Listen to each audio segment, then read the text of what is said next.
Hello ಸ್ನೇಹಿತರೆ, Rangaswamy digital ಚಾನಲ್ಗೆ ಸ್ವಾಗತ ಸುಸ್ವಾಗತ.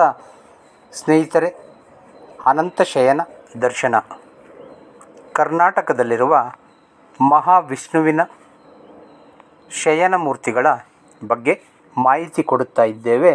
ಈ ದಿನ ಹುಳಿಯಾರಿನ ಶೇಷಶಯನ. ತುಮಕೂರು ಜಿಲ್ಲೆ ಚಿಕ್ಕನಾಯಕನಹಳ್ಳಿ ತಾಲೂಕು ಹುಳಿಯಾರಿನಲ್ಲಿರುವ ಅನಂತ ಪದ್ಮನಾಭ ದೇವಾಲಯದಲ್ಲಿ 12ನೇ ಶತಮಾನಕ್ಕೆ ಸೇರುವ ಹೊಯ್ಸಳರ ಕಾಲದ ಸೊಗಸಾದ ಅನಂತ ಪದ್ಮನಾಭನ ಮೂರ್ತಿಯಿದೆ. ಸ್ಥಳೀಯವಾಗಿ ರಂಗನಾಥ ಸ್ವಾಮಿ ದೇವಾಲಯವೆಂದು ಕರೆಯುವ ಗುಡಿಯಲ್ಲಿರುವ ಅನಂತ ಪದ್ಮನಾಭ ಸ್ವಾಮಿಯು ತನ್ನ ಕಲಾತ್ಮಕತೆಯಿಂದ ನೋಡುಗರನ್ನು ಬೆರಗುಗೊಳಿಸುವನು. 7 ಎಡೆ ಆದಿಶೇಷನ ಮೇಲೆ ಪವಡಿಸಿರುವ ಸ್ವಾಮಿಯನ್ನು ವರ್ಣಿಸಲು ಪದಗಳು ಸಾಲದು. ಸ್ವಾಮಿಯ ಬಲತೋಳನ್ನು ಮಡಿಸಿ ಎತ್ತಿದ ಬಲಗೈಯನ್ನು ತಲೆಯ ಕೆಳಗಿರಿಸಿ ಯೋಗ ನಿದ್ರೆಯಲ್ಲಿ ಅರ್ಧ ಶಯನ ಭಂಗಿಯಲ್ಲಿದ್ದು ಎಡಗೈಯನ್ನು ನೀಳವಾಗಿ ಚಾಚಿಕೊಂಡಿರುವನು. ಪ್ರಭಾಚಕ್ರ ಸಹಿತವಾದ ಸೂಕ್ಷ್ಮ ಕೆತ್ತನೆಗಳನ್ನು ಹೊಂದಿರುವ ಕಿರೀಟಧಾರಿಯಾದ ದೇವನು ಬಲಗಾಲನ್ನು ನೇರವಾಗಿ ಚಾಚಿಕೊಂಡು ಎಡಗಾಲನ್ನು ಲಂಬವಾಗಿ ಮಡಿಸಿಕೊಂಡು ಸರ್ಪದ ಮೇಲೆ ಪವಡಿಸಿರುವನು. ಕೈ ಕಡಗ, ಭುಜ ಕೀರ್ತಿ, ಹಾರ, ಕೇಯೂರ, ವನಮಾಲೆ, ಉಪವೀತ, ಕಾಲ್ಕಡಗಗಳನ್ನು ಧರಿಸಿರುವ ಅನಂತಶಯನ. ನಾಭಿಯಿಂದ ಬ್ರಹ್ಮನು ಉದಯಿಸುತ್ತಿರುವಂತೆ ಚಿತ್ರಿಸಲಾಗಿದೆ. ಮಲಗಿರುವ ದೇವನ ಆಭರಣಗಳು ಗುರುತ್ವಾಕರ್ಷಣಕ್ಕೆ ವಾಲಿದಂತೆ ಬಿಡಿಸಲಾಗಿದೆ. ದೇವನು ಪವಡಿಸಿರುವ ಸರ್ಪವು ಬಹಳ ನೈಜವಾಗಿ ಮೂಡಿಬಂದಿದೆ. ಪದ್ಮನಾಭಸ್ವಾಮಿಯ ತಲೆಯ ಬಳಿ ನಮನ ಭಂಗಿಯಲ್ಲಿರುವ ಶ್ರೀದೇವಿಯ ಮೂರ್ತಿಯಿದ್ದರೆ ಕಾಲ ಬಳಿ ಭೂದೇವಿಯ ವಿಗ್ರಹವಿರುವುದು.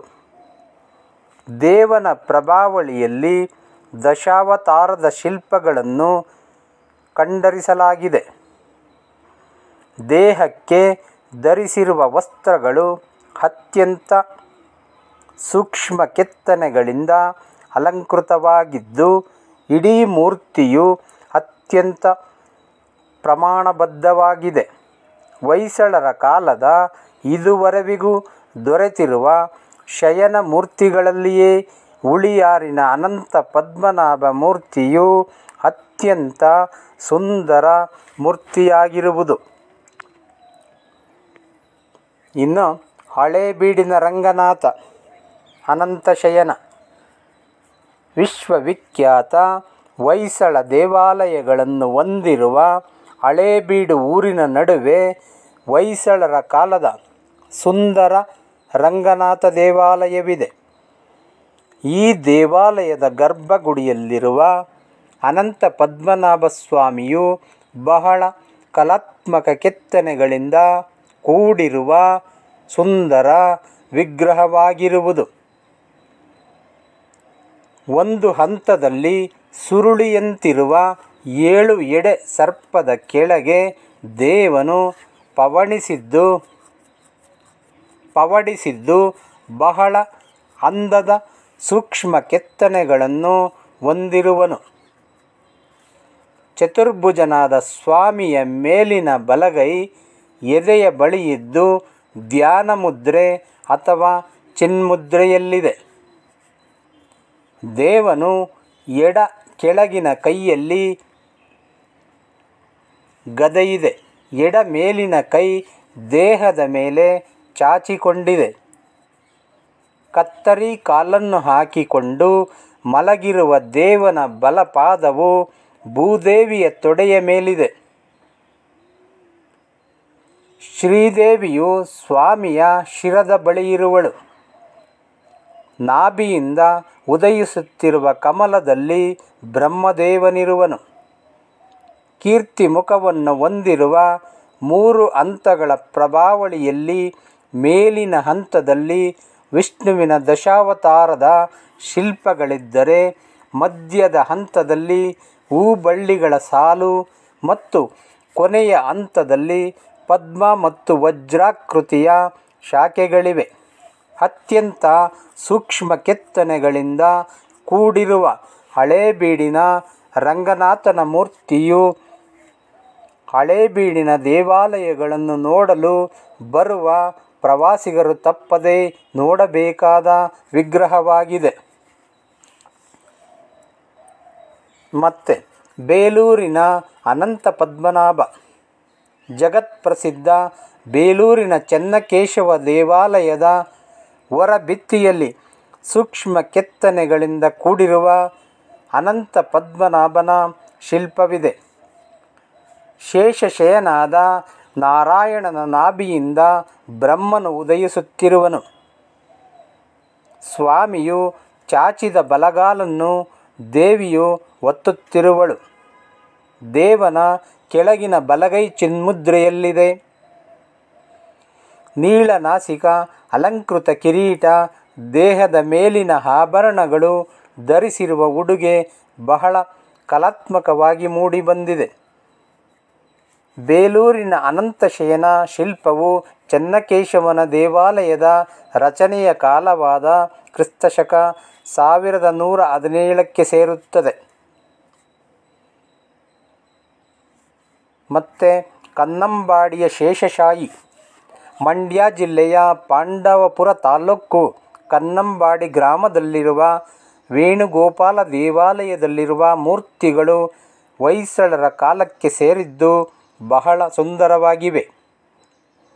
ವಾಸ್ತವವಾಗಿ ಕೃಷ್ಣರಾಜಸಾಗರ ಅಣೆಕಟ್ಟನ್ನು ಕಟ್ಟುವಾಗ ಮುಳುಗಡೆಯಾಗಿದ್ದ ವೇಣುಗೋಪಾಲಸ್ವಾಮಿ ದೇವಾಲಯದಲ್ಲಿದ್ದ ಅಂದದ ಮೂರ್ತಿಗಳನ್ನು ಸ್ಥಳೀಯರು ಆಸಕ್ತಿ ವಹಿಸಿ ಸಂರಕ್ಷಿಸಿದ್ದಾರೆ.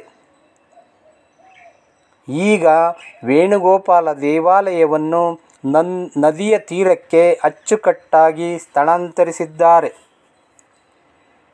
ಕನ್ನಂಬಾಡಿ ಗ್ರಾಮದಲ್ಲಿರುವ ವೇಣುಗೋಪಾಲ ದೇವಾಲಯವು 3 ಗರ್ಭಗೃಹಗಳನ್ನು ಹೊಂದಿದೆ. ಪ್ರಧಾನ ಗರ್ಭಗುಡಿಯಲ್ಲಿ ಶ್ರೀನಿವಾಸನ ವಿಗ್ರಹವಿದ್ದರೆ, ದಕ್ಷಿಣದ ಗುಡಿಯಲ್ಲಿ ವೇಣುಗೋಪಾಲ ಮತ್ತು ಉತ್ತರದ ಗರ್ಭಗುಡಿಯಲ್ಲಿ ಶೇಷಶಾಹಿ ವಿಷ್ಣುವಿನ ಮೂರ್ತಿಗಳಿವೆ. ಇಲ್ಲಿರುವ ಅನಂತ ಪದ್ಮನಾಭನು ಹೊಯ್ಸಳರು ನಿರ್ಮಿಸಿರುವ ಸುಂದರ ಮೂರ್ತಿಯಾಗಿದೆ. ಚತುರ್ಭುಜನಾದ ನಾರಾಯಣನ ನಾಭಿಯಿಂದ ಬ್ರಹ್ಮನು ಉದಯಿಸುತ್ತಿರುವನು. ಚಿನ್ಮುದ್ರೆಯನ್ನು ಹೊಂದಿರುವ ದೇವನ ಪಾದದಡಿಯಲ್ಲಿ ಶ್ರೀದೇವಿ ಭೂದೇವಿಯರು ಸೇವೆ ಸಲ್ಲಿಸುತ್ತಿರುವರು. ದೇವನು ಅಲಂಕೃತ ಪ್ರಭಾವಳಿಯನ್ನು ಹೊಂದಿದ್ದು, ಅದರಲ್ಲಿ ಆಸೀನ ಭಂಗಿಯಲ್ಲಿರುವ ಮರ್ತ್ಯ ಕೂರ್ಮಾದಿಯಾಗಿ ವಿಷ್ಣುವಿನ ದಶಾವತಾರದ ಚಿಕಣಿ ಶಿಲ್ಪಗಳಿವೆ. ಈ ದೇವಾಲಯದಲ್ಲಿರುವ ವೇಣುಗೋಪಾಲ ಸ್ವಾಮಿ ಮೂರ್ತಿಯು ಬಹಳ ಕಲಾತ್ಮಕವಾಗಿದೆ. ಧನ್ಯವಾದಗಳು ಸ್ನೇಹಿತರೆ. ಅನಂತಶಯನ, ಅನಂತ ಪದ್ಮನಾಭ, ಶೇಷಶಾಹಿ, ಶ್ರೀ ವಿಷ್ಣುವಿನ ಅವತಾರಗಳಲ್ಲಿ ದೇವಾಲಯಗಳ ಬಗ್ಗೆ ನಾವು ತಿಳಿದುಕೊಳ್ಳುತ್ತಾ ಇದ್ದೇವೆ.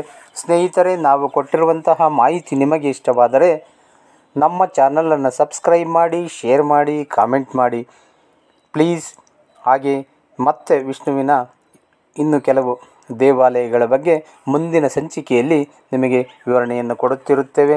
ಜೈ ಹಿಂದ್, ಜೈ ಕರ್ನಾಟಕ ಮಾತೆ.